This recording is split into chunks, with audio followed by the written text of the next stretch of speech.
Hi awesome student, Assalamualaikum warahmatullahi wabarakatuh. How are you doing? I hope all of you are in good condition. Well, in this video, I'm going to be teaching you about writing summary yang merupakan materi mata kuliah bahasa Inggris untuk meeting ke-14. So, my outstanding student, are you ready to study? Let's get started. Alright, so our topics today is summarizing. Nah, di sini perhatikan ada sum yang saya merahkan dan besarkan. Nah, ini bisa mengacu kepada S, itu adalah shorter than the text. Lebih pendek daripada teks. Kemudian U-nya, use your own words. Gunakan kata-kata kamu sendiri. And M di sini adalah main ideas only, hanya mengambil ide pokok atau utamanya saja.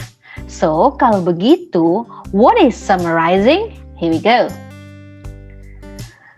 Summarizing is giving a brief or a short statement of the main or important points of something. Artinya, summarizing itu memberikan pernyataan yang pendek dari poin-poin yang utama atau poin-poin yang penting dari sesuatu. Jadi boleh dibilang brief, boleh dibilang short, boleh dibilang the main points, atau boleh juga important points. Jadi poin yang utama dari statement yang lebih singkat.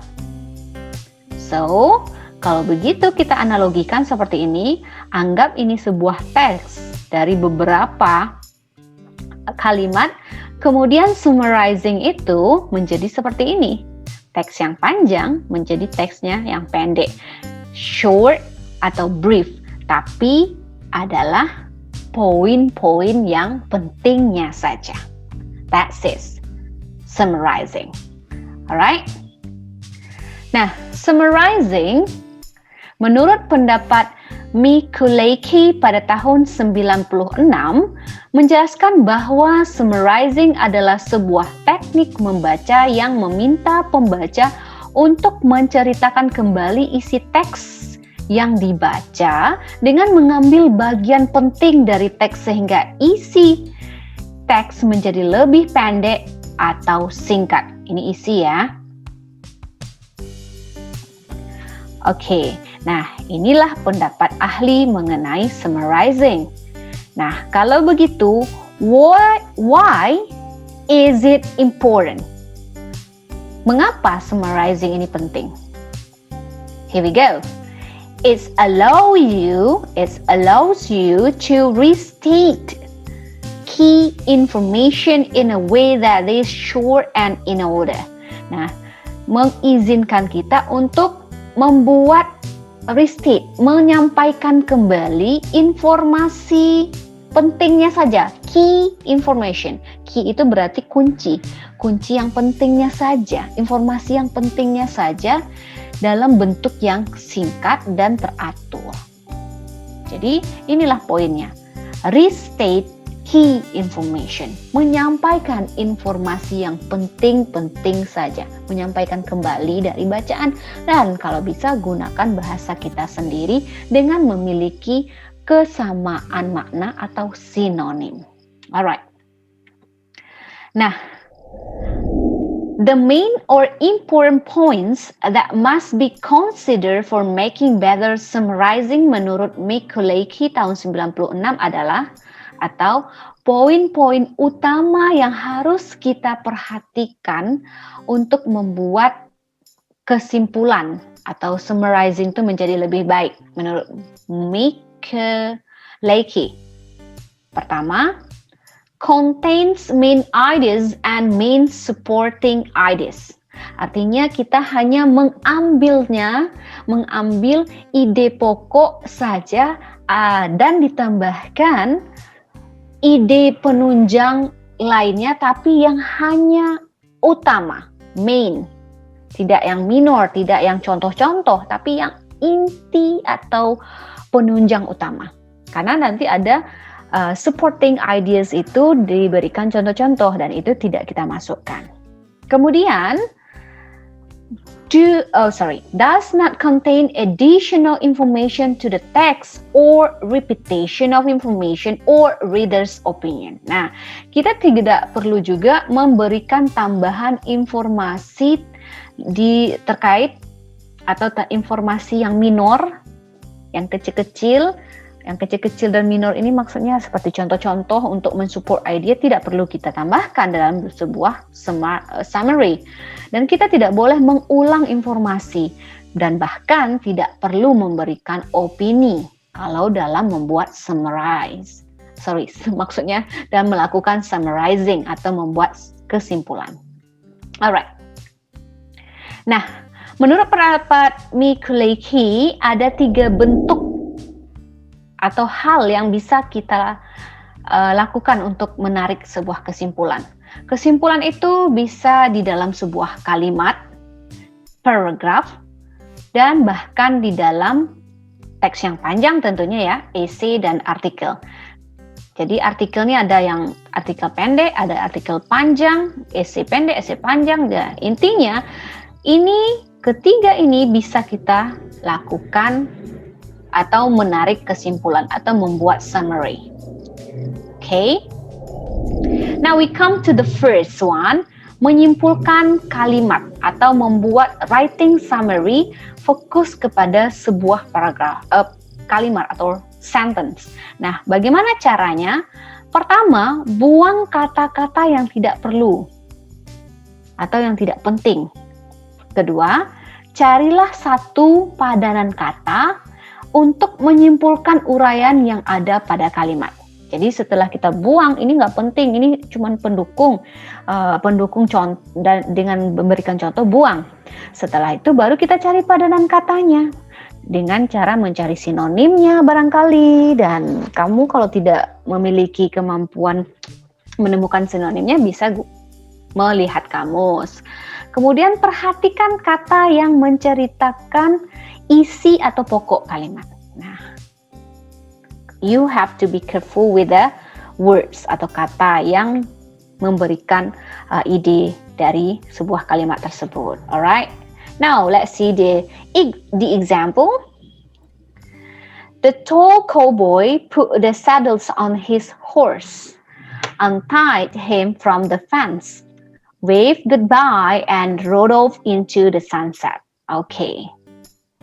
Oke, tadi caranya apa? Kita kembali ke sini. Buang kata yang tidak perlu, cari padanan kata, dan perhatikan ide atau kalimat pokoknya. Nah, kembali lagi. Kita buang kata yang tidak perlu. Mana kata yang tidak perlu? Subjeknya siapa? Nah, ini kita kembali dulu ke video pembelajaran sebelumnya bagi yang nonton di e-learning. Caranya adalah siapa yang dibicarakan di sini? The tall cowboy. Nah, mana yang tidak perlu? Karena itu dianggap tidak terlalu penting untuk membuat kesimpulan. This one, tall. Adjective tall boleh kita hilangkan. Kemudian, aktivitas apa yang dilakukannya? Dan itu tidak terlalu penting. Put the saddle on his horse, untie him from the fence, wave goodbye, and rode off. Nah, ini terlalu panjang dan ini sebagai berikan contoh. Kalau begitu, kira-kira kemudian kita temukan padanannya. Nah, ini kan orangnya adalah cowboy yang tinggi, meletakkan saddle di atas pundak dari kudanya, kemudian melepaskan ikatan dari fence atau pagar, kemudian melambaikan selamat tinggal dan dia menuju ke arah sunset atau matahari terbenam. Nah, kira-kira menuju ke arah sunset, melepaskan, itu apa kira-kira yang tepat padanannya? Dilepaskan berarti dia bilang goodbye, berarti seseorang akan pergi atau siapa yang pergi? Cowboy. Nah, kalau begitu kesimpulannya adalah the cowboy left. Nah, inilah padanan kata yang mengatakan wave goodbye and rode off. Berarti ini adalah penjelas supaya bahasanya lebih baik ketika dalam membuat kalimat. Nah, dalam membuat kesimpulan, intinya ini adalah si koboi pergi, itu aja. Nah, itu yang dimaksud dengan mencari padanan katanya. Alright, now we come to the second one, menyimpulkan paragraf.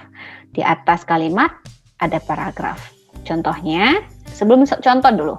Menurut Michael Kay, tahun 96 juga, kesimpulan dari sebuah paragraf berada pada ide pokok sebuah paragraf. Sama ya, kalau di dalam kalimat, ide pokok dalam kalimat. Kalau paragraf, ide pokok di dalam paragraf. Dan biasanya ditemukan pada kalimat topik. Nah, siapa yang sudah paham apa itu kalimat topik di pertemuan sebelumnya, pasti mengerti. Tapi kalau belum paham, silakan lihat lagi video pembelajaran tentang kalimat topik di kanal YouTube ini. Oke, so cara membuat kesimpulan dari sebuah paragraf seperti apa? Pertama, bacalah semua isi paragraf sampai Anda paham isinya dengan baik. Tentu kita baca. Kemudian pastikan paragraf tersebut memiliki kalimat topik. Dan buanglah atau tinggalkan kalimat yang tidak terlalu penting atau tidak menunjang isi paragraf dengan baik. Nah, hampir sama ya, intinya baca, kemudian temukan kalimat topik. Kalau di kalimat, temukan ide kalimat. Kalau ini temukan kalimat topik kalau dalam paragraf, dan kemudian buang yang tidak penting. Artinya yang dianggap hanya memberikan supporting detail, contoh-contoh saja tidak perlu. Oke, now kita masuk aja ke contoh karena secara teori sama. Here is the example. Kita baca dulu ya. Shopping malls have produced a revolution in the United States shopping and living habits in just 45 years. Before 1950, there were no malls, but now almost every city or region has at least one. In fact, shopping malls have become a part of daily life. Many people even think of them as social centers. In a way, malls have taken the place of main street. Shops and services which were once spread over several city blocks are now in one place at the mall. Busy householders can save time by doing their shopping at a mall. And people young and old with times on their hands often say, "Let's go to the mall." Nah, ini sebuah paragraf yang diadaptasi dari bukunya Michael Kay juga ya pada tahun 96. Oke, sekarang kita akan menemukan menyimpulkan paragraf ini. Nah, kita temukan kalimat topiknya dulu. Apa kalimat topiknya? Kalimat topiknya adalah shopping malls have produced a revolution in the United States shopping and living habits. Nah, pusat perbelanjaan telah menghasilkan revolusi di Amerika Serikat,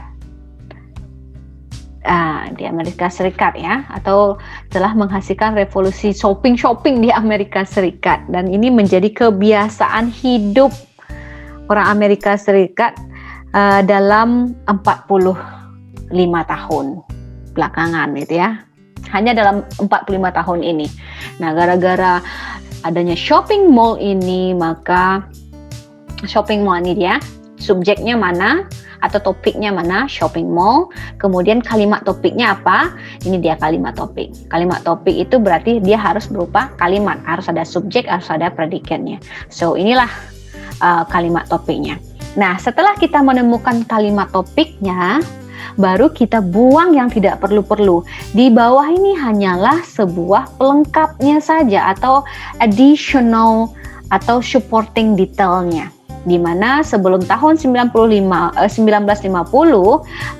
tidak ada mall-mall. Nah, begitu. Tapi sekarang hampir di setiap kota atau area minimal memiliki satu mall, dan faktanya shopping mall ini menjadi bagian dari gaya hidup. Nah, kan hampir sama, dia menceritakan living habits, ini parts of daily life. Dan banyak dari orang berpikir bahwa shopping mall ini merupakan pusat dari sosial. Nah, begitu. Sampai ke belakang ini dia bilang terakhir, dan people young and old, orang-orang yang muda dan tua, with time on their hands, katanya, let's go to the mall. Nah, sering berkata, ayo kita ke mall kalau mereka memiliki waktu yang luang. Nah, kira-kira dari kalimat topik ini sudah bisa kita buat kesimpulan dengan cara ingat tadi menemukan padanan katanya. So, kesimpulannya apa subjeknya? Shopping mall. Kemudian apa yang terjadi? Ini dia ya, sudah memproduce a revolution in the United States shopping and habit, dan ini sudah merubah gaya hidup orang. Berarti ini sudah menjadi budaya di United States. So kita bisa buat kesimpulan shopping malls have changed United States culture. Nah, shopping mall sudah mengubah budaya orang Amerika Serikat. Nah, atau kalau kamu tidak mau pakai culture apa? Cari padanannya. Atau kalau mau tidak pakai change apa? Cari padanan kata yang bisa mewakili kalimat topik. Begitu. Ini contohnya ya.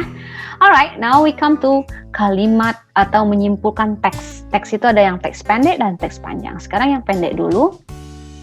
Pertama, caranya bacalah sebuah isi teks dengan baik. Step pertama untuk melakukan atau membuat kesimpulan atau summarizing dengan teks pendek, baca teks, pastilah.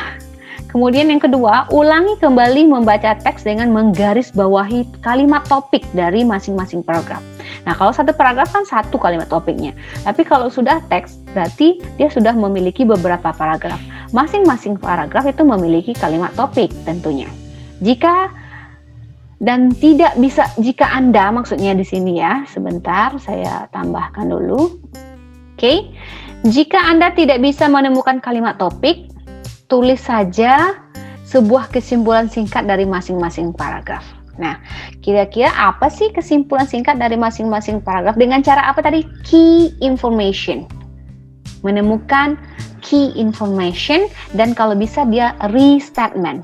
Nanti setelah kamu temukan key information, dalam membuat summary-nya, kamu restatement. Cara cari restatement itu memadankannya dengan kata lain. Nah, bisa bantu atau temukan di kamus. Misalnya kata ini apa padanannya, supaya summary kita lebih baik. Kemudian step ketiga, buatlah kesimpulan menggabungkan semua kalimat dari masing-masing paragraf. Karena dia teks lebih dari satu paragraf, maka masing-masing paragraf memiliki kesimpulan. Dan Anda diperbolehkan untuk menyederhanakan topik dengan tujuan kalimat yang sama. Hubungkan kalimat dengan menggunakan kata sambung atau kata penghubung. Nah, conjunction words ya, seperti and, boleh subordinating conjunction, boleh pokoknya conjunction ya, and, but, however, first, next, then, and because. Nah, kita masuk ke contoh. Here is. Alright, ini sudah 2 paragraf, berarti dia sudah masuk teks. Tapi 2 paragraf sudah dianggap adalah teks pendek ya. Kita baca dulu. Popcorn. Nah, ingat, kita baca, kemudian kira-kira topiknya apa nih? Nah, itu dulu. Karena udah ada judul, berarti ini udah membantu kita untuk membuat kesimpulan popcorn. Berarti ini berkaitan dengan makanan ya. Makanan, karena kamu udah tahu ya popcorn itu apa ya. Alright. Seperti apa sih popcorn itu? Nah, seperti ini ya popcorn ya. Sudah terbayang ya makanan apa itu dari jagung gitu ya, yang nanti dimasaknya seperti apa. Alright, sudah terbayang. Judul kadang membantu kita untuk membuat kesimpulan. Oke. One method of popping corn involves skewering an ear of corn on a stick and roasting it until the kernels pop off the ear. Corn was also popped by first cutting the kernels off the cob, throwing them into a fire, and gathering them as they pop out of the fire. In the final method for popping corn, shan and unpopped kernel of corn were mixed together in a cooking pot and heated until the corn popped to the surface of the sands in the pot. Nah, coba lihat, kita temukan apa tadi kalimat utamanya, atau kita sebut apa? kalimat topik dari satu paragraf ini. Kalau kita lihat, kadang first, second, then, finally, itu bisa membantu kita menemukan kalimat topiknya. Atau membantu kita membuat summary. Nah, kalau di sini one method of popping, berarti ini ceritanya adalah metode membuat popcorn. Karena dia bilang ada pertama katanya first cutting the kernel of the cob, kemudian gathering them, dan terakhir method terakhir adalah popping corn and sand and above kernel of corn were mixed together. Nah, ini kalau begitu kesimpulannya adalah ini merupakan method of making popcorn atau method of popping corn. Nah, popping diganti dengan making, misalnya making popcorn. Atau boleh kita ganti juga padanan katanya dengan membuat how to make popcorn, atau bisa juga disebut the step of making popcorn. Nah, jadi banyak cara untuk menyampaikannya atau padanan katanya. Oke, sekarang paragraf kedua. This traditional Native American dish was quite a novelty to newcomers to the Americans. Columbus and his sailor found native in the West Indies wearing popcorn necklaces, and explorer Hernando Cortés described the use of popcorn amulets in the religious ceremonies of the Aztecs. According to legendary description of the celebratory meal, Quedequene, the brother of Chief Massasoit, contributed several deerskin bags of popcorns to the celebration. Nah, kira-kira key informasinya di sini apa? Native American dishes. Kemudian ada di sini ini pendukungnya ya. And then di sini cara kita menemukannya ada describe the use of popcorn amulets and according to legendary descriptions of celebration of celebratory meals. Nah, kalau begitu ini kira-kira ceritanya mungkin barangkali berkaitan dengan sejarah popcorn di Native Americans atau sejarah hidangan popcorn itu seperti apa. Nah, kalau begitu kita bisa bilang history of popcorn, atau ini adalah background kenapa dishes of popcorn ini muncul di American. Nah, jadi kalau begitu itu kata kuncinya. Nah, kalau begitu, bagaimana cara menyimpulkan tersebut? Ini langkahnya ya. Buatlah satu kalimat untuk menyimpulkan isi masing-masing paragraf. Anda dapat membaca kalimat topik dari masing-masing paragraf. Nah, nomor 1 tadi sudah kita, paragraf 1 sudah kita lihat ini metode, atau bisa juga ini adalah step, atau ini juga prosedur, bisa jadi prosedur membuat popcorn. Nah, bisa kamu tuliskan di sini. Kemudian paragraf kedua, bisa jadi ini kamu bisa tulis sejarah disease dari popcorn atau makanan popcorn ini sehingga muncul di Amerika begitu. Nah, kamu tuliskan di sini. Kemudian setelah itu langkah kedua, sekarang hubungkan kalimat dari masing-masing paragraf di atas dengan membuat lebih sederhana dan jangan lupa gunakan kata hubung. Nah, dari dua yang sudah kamu tuliskan tadi, baru kamu hubungkan dengan kata hubung, apakah dengan and, apakah dengan however, apakah dengan ya yang kamu anggap itu cocok untuk menghubungkan kalimat satu dengan kalimat dua, begitu. Kira-kira begitu deh. Oke, paham? Kita lanjut ke yang lebih panjang, teksnya. Oke, menyimpulkan teks panjang. Tadi kan 3 cara menurut Macaulay ya, tapi teks ini ada teks panjang dan pendek. Oke, teks panjang. Cara membuat kesimpulannya seperti apa? Ya, hampir sama, baca teks dengan baik, kembali lagi ke paragraf 1 dan beri nomor setiap paragraf, artinya berapa panjang teks tersebut. Kalau teksnya lebih dari 10-20 paragraf, tentu kita nomori supaya membuat kita mudah membuat kesimpulan. Setelah kita nomori, bagi teks setelah kita bagi teks itu menjadi beberapa bagian ya. Setelah kita nomori, kemudian kita bagi teks tersebut menjadi beberapa bagian. Perhatikan paragraf yang mempunyai ide yang sama. Nah, kalau paragraf itu memiliki ide yang sama, kita gabungkan. Sebagai contoh, bagian 1 dimulai dari paragraf 1 sampai 3. Kemudian bagian 2 dimulai dari paragraf 4 sampai 5 dan seterusnya. Pembagian paragraf dapat dilakukan berdasarkan kesamaan ide antara paragrafnya. Jadi kalau misalnya paragrafnya ada 10, menurut kita nomor paragraf 1 dan 2 dan sampai paragraf 3 itu memiliki kesamaan ide. Ya sudah, bikin aja itu kesimpulannya sedikit. Ternyata di paragraf 4 dan sampai 7 itu idenya sama. Ya sudah, satu kesimpulan juga atau summary-nya sudah berkait, cukup satu saja. Jadi kita membaginya menjadi beberapa bagian. Kemudian langkah berikutnya, untuk masing-masing bagian tuliskan sebuah kalimat yang mewakili kesimpulan dari paragraf tersebut. Nah, jadi ketemukan kalimat pokoknya, kemudian kamu tuliskan. Jadi paragraf 1 sampai 3 sudah digabung. Inilah key-nya, key information-nya kamu tuliskan dengan cara yang berbeda dan memiliki padanan kata yang sama dengan atau ide yang sama dari 3 paragraf tersebut. Dan terakhir ya sama, kita hubungkan dah dengan kata hubung sehingga dia menjadi coherence ya. Now let's see, that's it. This is the long text. Tadi hanya 2 paragraf. Sekarang ada berapa paragraf? 1, 2, 3, 4, 5, 6, 7. Nah, kita nomori dulu. 1 sampai 7. Setelah kita nomori, kemudian kita baca. Kita baca dengan cepat. Masing-masingnya kalau seandainya ini karena tidak terlalu panjang ya, satu paragraf. Kalau terlalu panjang karena kita butuh waktu cepat ya, karena membuat kesimpulan ini udah bagian dari skimming juga yang dimana kita sudah pelajari.